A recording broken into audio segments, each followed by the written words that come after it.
Sir అందరికీ నమస్కారం అండి. జగన్మోహన్ రెడ్డి గారు 2019 నుంచి 24 వరకు రాష్ట్రానికి సీఎంగా పనిచేశాడు. తర్వాత 24 జరిగిన ఎన్నికల్లో పాపం 11 సీట్లకే పరిమితం అయ్యారు. ఆయన అధికారం పోయిన దగ్గర నుంచి కూడా మనిషి కళ్ళు తాగిన కోతిలాగా, సారీ ఈ కోతితో ఊరిక చెప్పాను, నిప్పు తొక్కిన కోతిలాగా ఇష్టం వచ్చినట్లుగా వ్యవహరిస్తూ ఉన్నారు జగన్మోహన్ రెడ్డి గారు. అతను చేస్తున్న పనులన్నీ ఎప్పుడెప్పుడు అధికారంలోకి వస్తానా, అధికారంలోకి రావటానికి ఏమి చేయాలి, ఎన్ని అడ్డదారులు తొక్కటానికైనా నేను సిద్ధంగా ఉన్నాను, ఏ చెత్త పనులు చేయటానికైనా నేను సిద్ధంగా ఉన్నాను,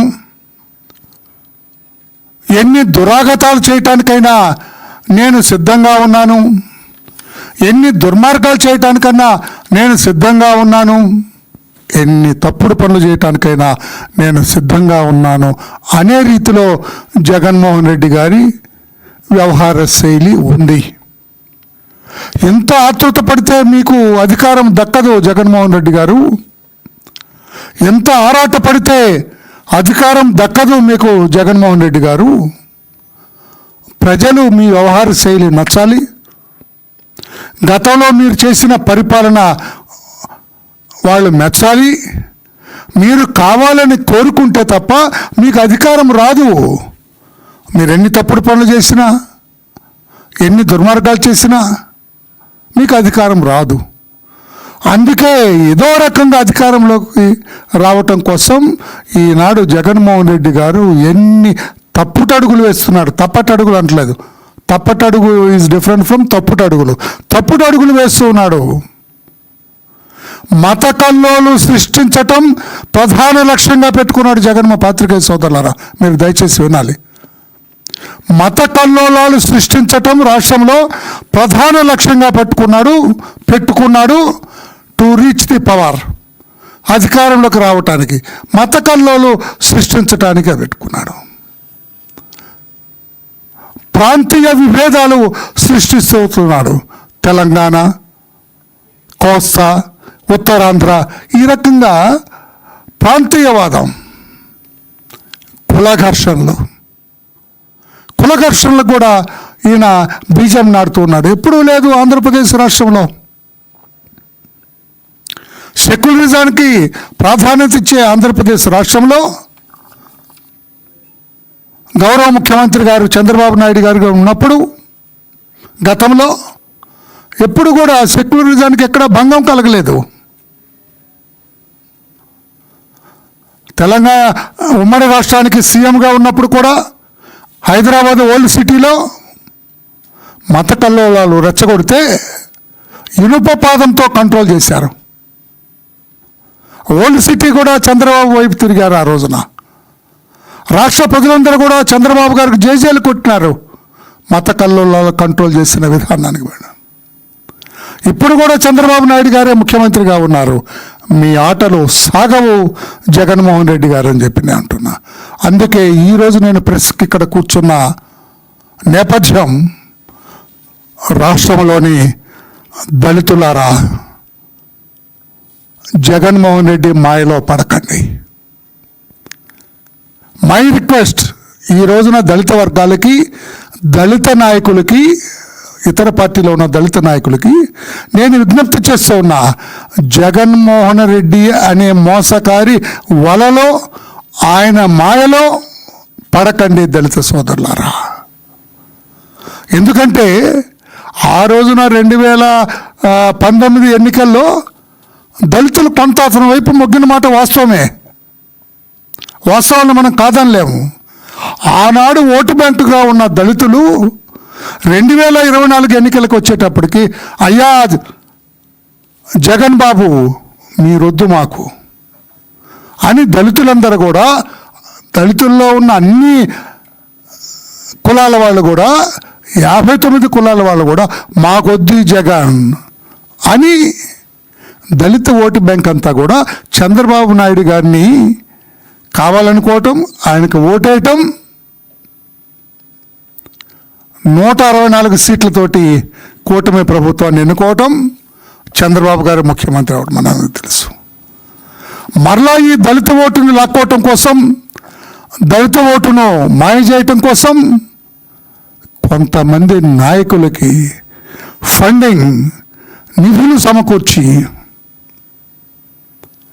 వాళ్ళు ఆశించిన దానికంటే ఎక్కువ డబ్బు ఇచ్చి, డబ్బు కొద్దిగా ఉంది, అవినీతి సొమ్ము బోల్డ్ ఉంది, అవినీతి సొమ్మును వీళ్ళకిచ్చి సభలు పెట్టించి, చిన్న చిన్న మీటింగులు పెట్టించి చంద్రబాబు నాయుడు గారి మీద, కూటమి ప్రభుత్వం మీద అసత్యపు ప్రచారం చేయటానికి సిద్ధపడ్డాడు జగన్మోహన్ రెడ్డి గారు. అందుకే దళిత సోదరులారా, ఈ జగన్మోహన్ రెడ్డి మాయలో మీరు పడకండి. ఆయన తన స్వలాభం కోసం, తాను అధికారంలోకి రావటం కోసం ఎంతమందిని బలి తీసుకోవటానికి కూడా సిద్ధపడ్డాడు. ఈరోజునేంటి అతను అరెస్ట్ అయ్యాడు. అతని పేరేమి? జోసఫ్, బచ్చలకూరి జోసఫ్, ఏదో వాడేదో పేరు రావణం అదేదో పెట్టుకున్నాడు. ఎవరు అతను? ఎవరి తరఫున మాట్లాడుతున్నాడు రాష్ట్రంలో? జగన్మోహన్ రెడ్డి గారు మీ తరఫున కాదా? మీ తరఫున కాదా? అతని తరఫున మీరు ట్వీట్ చేస్తారా? ఎక్స్లో మాట్లాడతారా? అతను మంచివాడని సర్టిఫికెట్ ఇస్తారా? అతను మాట్లాడిన మాటలు విన్నారా? మీరు మీ మాటలకి, మీ చేష్టలకి ఏమైనా పొంతనుందా? పచ్చకేస్తాడు. నేను గట్టిగా మాట్లాడాలనే ఉద్దేశం కాదు, అందరికీ తెలియాలి, ప్రజలకు తెలియాలి. ఆయన కొత్తగా ఏమంటున్నాడు? హే రామ్, జగన్మోహన్ రెడ్డి గారు, హే రామ్, రాష్ట్రాన్ని రక్షించు, మన రాష్ట్రాన్ని రాముడు శ్రీరామచంద్రుడు రక్షించాలట అని ఎవరు అంటున్నారు? జగన్మోహన్ రెడ్డి గారు. ఎవరు జగన్మోహన్ రెడ్డి? హే రామ్, హే రామ్కి జగన్మోహన్ రెడ్డికి ఏంటి సంబంధం? జగన్మోహన్ రెడ్డి అని హిందువా? శ్రీరామచంద్రుడి భక్తుడా? అంటే రాజకీయం కోసం దేనికైనా తెగబడతాడు అతను, దేనికైనా దిగజారుతాడు. అతను క్రైస్తవుడని అందరికీ తెలుసు. పులివెందల సిఎస్ఐ చర్చిలో అతని మెంబర్ అని తెలుసు. ఇడుపులపాయ సిఎస్ఐ చర్చిలో అతను సభ్యుడని తెలుసు. క్రైస్తత్వాన్ని 100% పాటించే వ్యక్తి. ఈ హే రామ్ ఎక్కడి నుంచి వచ్చాడు ఇప్పుడు? జగన్మోహన్ రెడ్డి గారు హే రామ్ ఎట్లా వచ్చాడు? ఆ హే రామ్ని నోటికి వచ్చినట్టుగా మాట్లాడేవాడు కదా ఈ రావణ్. జోసఫ్ ఎవరైతే ఉన్నారో ఇప్పుడు జైలుకి వెళ్ళాడు, రిమాండ్లో ఉన్నాడు నెల్లూరు జిల్లాలో. అతను శ్రీరామచంద్రుడిని, హిందూ మతాన్ని ఎంత ఘోరంగా నీచంగా మాట్లాడుతున్నాడు. వినరాని, వ్రాయరాని బూతులు కదా అతను మాట్లాడుతున్నాడు హిందుత్వ గురించి. మరి శ్రీరామచంద్రుని తిట్టేవాడిని హే రామని నువ్వు మాట్లాడుతూ రాష్ట్రాన్ని రక్షించమంటూ వీడికి ఎట్లా మద్దతు పలుకుతావు? అందుకే దళిత సోదరులారా ఆలోచించండి, జగన్మోహన్ రెడ్డి మాయలో పడకండి. దళితులంటే అతనికి ఇష్టం లేదు. మీకు ఉదాహరణలు కూడా ఇస్తాను నేను. దళితుల్ని పక్కన కూర్చోబెట్టుకోవడానికి కూడా అతనికి ఇష్టం లేదు. మేము రోజు చంద్రబాబు గారి పక్కన కూర్చుంటాం. ప్రతిరోజు చంద్రబాబు గారి ఆలోచనల్లో మేము పాల్పంచుకుంటాం.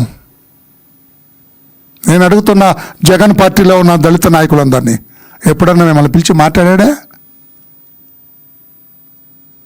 ఇది చేయబోతున్నానని ఎప్పుడన్నా మీతో మాట్లాడారా? డిస్కస్ చేశాడా? దళితులంటే అతనికి ఇష్టం లేదు. ముఖస్థుతికి మీతో మాట్లాడతాడు తప్పితే వేరే కాదు. ఇప్పుడు ఓటు బ్యాంకు కోసం దళితులు మాట చేస్తున్నాడు. ఇంకెవరెవరితో మీటింగులు పెట్టిస్తాడు, ఎక్కడెక్కడో మీటింగులు పెట్టిస్తాడు, ఏదేదో మాట్లాడిస్తున్నాడు. ఈ మీటింగులన్నిటికీ నువ్వు కదా పెట్టుబడి పెడుతుంది, ఫండ్స్ ఇస్తుంది మీరు కదా. చెప్పండి, గుండెమే చేసుకొని ఆ మీటింగ్ పెట్టేవాళ్ళు చెప్పమనండి. ఎవరో మీరు అనకుండా నడిపిస్తుంది జగన్ కాదా? ఈ సభలు సమావేశాలు నడిపిస్తున్నది ఎవరు? జగన్ కాదా? ఆ పార్టీ వాళ్ళు కాదా? మీకు ఫండ్స్ ఎక్కడి నుంచి వస్తున్నాయి? అతను ఇచ్చింది కాదా?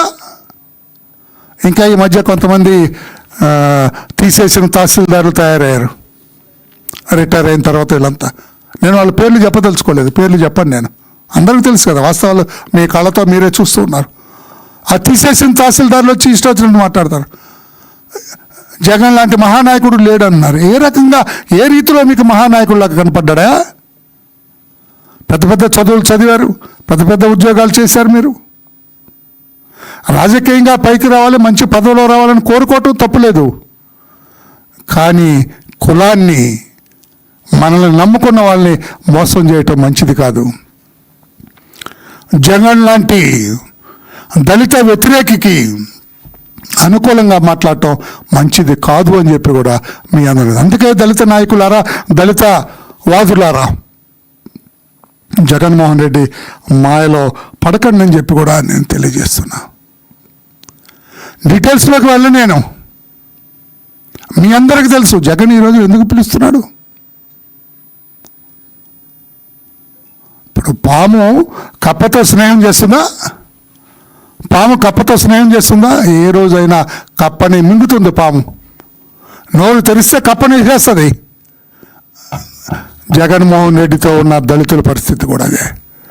నోరు తెరిచిన కాపు పాము, విషం చిమ్మే పాము, ఉచ్చ నీచాలు లేకుండా తన గుడ్లను తానే తినే పాము. ఎంత ప్రేమగా నటించినా, ఎంత నీతో ఉన్నట్టుగా నటించినా పాముని నమ్మటానికి వీల్లేదు. అది మన వ్యతిరేకి. ఆ పాము ఎప్పుడైనా కాటేస్తుంది నిన్ను.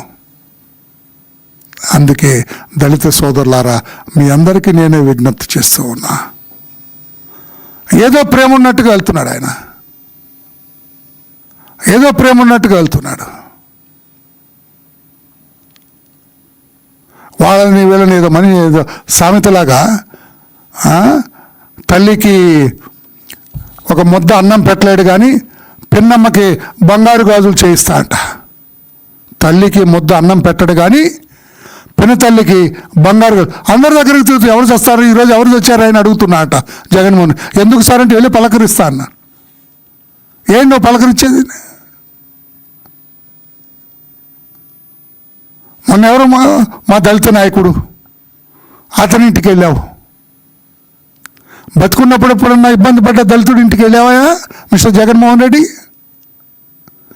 నీ కాన్స్టిట్యుయెన్సీలో, పులివెందుల కాన్స్టిట్యుయెన్సీలో నాగమ్మని ఒక దళిత మహిళ, మాదిరి కులానికి చెందిన మహిళని పొలానికి వెళ్తే కేస్తే నదురుగా ఉన్నది మనిషి అని. నదురుగా అంటే ఇప్పుడు చూడటానికి శుభ్రంగా ఉందానండి జగన్మోహన్ రెడ్డి. మీకు అర్థమయ్యే భాష. ఆమెను మానభంగం చేసి చంపితే నీ నియోజకవర్గం దళిత మహిళ, నువ్వు ఓటు బ్యాంకుగా వాడుకున్న మహిళ వెళ్ళొద్దు. నువ్వు కాన్స్టిట్యున్సీ ఎమ్మెల్యేగా, నీ కాన్స్టిట్యున్సీ కదా అమ్మాయి. అక్కడికి వెళ్ళలేదు కానీ ఇక్కడికి వస్తావా? ఒక దళితుడిని పలకరిస్తావా?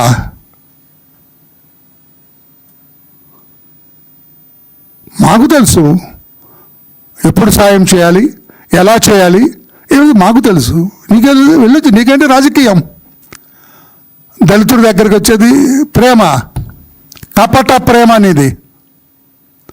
దళితుడిని పరామర్శిస్తే కపట ప్రేమ. అతను ఎవరో చనిపోతే అక్కడికి వెళ్తావు నువ్వు. అంటే you are waiting for a dead body every day. ప్రతిరోజు ఒక శవం కోసం చూస్తున్నారా జగన్మోహన్ రెడ్డి గారు? సరైంది కాదు. ఈ రకంగా మత విద్వేషాలు, కుల తగాదాలు, కుట్రలు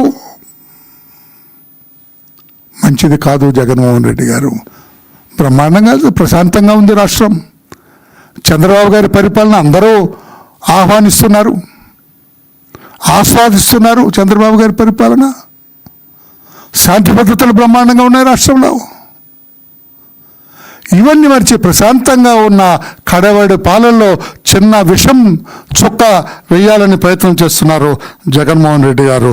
మంచిది కాదు అని చెప్పి కూడా మీకు నేను తెలియజేస్తున్నా. హేరామ్ ఎక్కడి నుంచి వచ్చాడు సార్ మీకు అంటే? ఏ నాటకమైనా ఆడగలరు మీరు, ఏ నాటకమైనా ఆడగలరు మీరు. ఇక్కడ హే రామాన్ని ఆరాధించినట్టు మాట్లాడతారు, రాముణ్ణి తిట్టిన రావణ్ణి మీరు వెనకేసుకొస్తారు. ఇది ఎక్కడి న్యాయం? ఒక్కసారి ఆలోచన చేయండి అని చెప్పి కూడా నేను తెలియజేస్తున్నా. డాక్టర్ సుధాకర్ చనిపోవటానికి కారణం మీరు కదా మిస్టర్ జగన్? మీ వల్ల కదా, మీ ఒంటి పొగర వల్ల కదా అతను చనిపోయింది. ఆహా, ఒక దళితుడు, ఒక మాదిగ కులస్తుడు ముఖ్యమంత్రిని అయిన నన్ను ప్రశ్నిస్తాడా? అదే కదా మీ అహం. అందుకే కదా డాక్టర్ సుధాకర్ చనిపోయింది. ఒంటి మీద చొక్కా కూడా లేకుండా మండిపోతున్న తార్ రోడ్డు మీద వాడిని బరబరా ఈడ్చి పిచ్చివాడని ముద్ర వేసి చనిపోయేటట్లుగా చేసిన మీరు ఈరోజు